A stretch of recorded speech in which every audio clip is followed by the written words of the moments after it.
नमस्कार दोस्तों। लूसेंट इतिहास टॉपिक नंबर 11 तुर्की। तुर्की को यूरोप का मरीज कहा जाता है। पान इस्लामिज्म का नारा अब्दुल हमीद द्वितीय ने दिया था। युवा तुर्क आंदोलन की शुरुआत अब्दुल हमीद द्वितीय के शासनकाल में 1908 ईस्वी में हुई।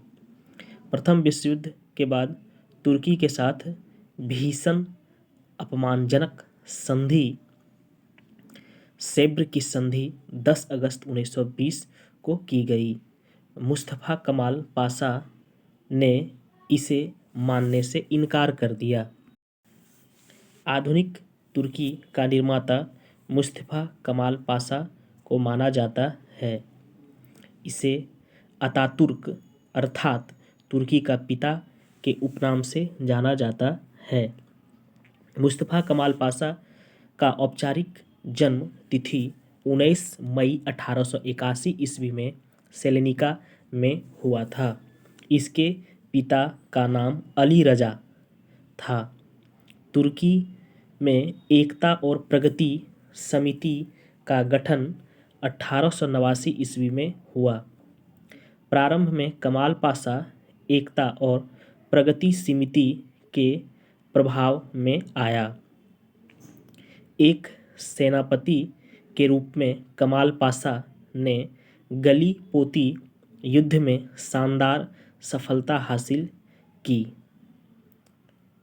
इसके बाद 1919 ईस्वी में कमाल पाशा ने सैनिक पद से इस्तीफा दे दिया। 1919 ईस्वी में अखिल तुर्क कांग्रेस के प्रथम अधिवेशन की अध्यक्षता मुस्तफा कमाल पाशा ने की। 1923 ईस्वी में तुर्की एवं यूनान के बीच में लोजान की संधि हुई।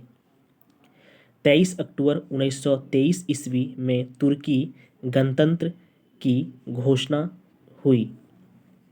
कमाल पाशा ने तुर्की में 3 मार्च 1924 ईस्वी को खिलाफत को समाप्त कर दिया।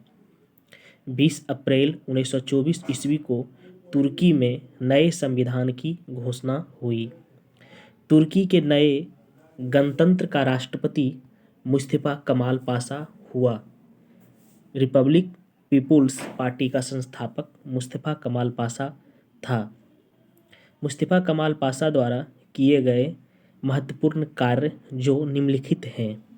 पहला, 1932 ईस्वी में तुर्की भाषा परिषद की स्थापना।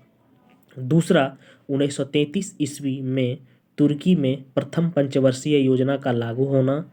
तीसरा, 1924 ईस्वी में तुर्की को धर्मनिरपेक्ष राज्य की घोषणा करना। चौथा, इस्तांबुल में एक मेडिकल कॉलेज की स्थापना।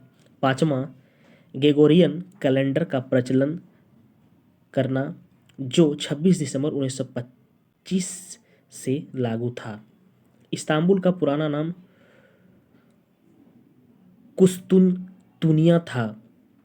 25 नवंबर 1925 ईस्वी को तुर्की में टोपी और औरतों को बुर्का पहनने पर कानूनी प्रतिबंध लगाया गया। कमाल पाशा की मृत्यु 1938 ईस्वी में हो गई। धन्यवाद।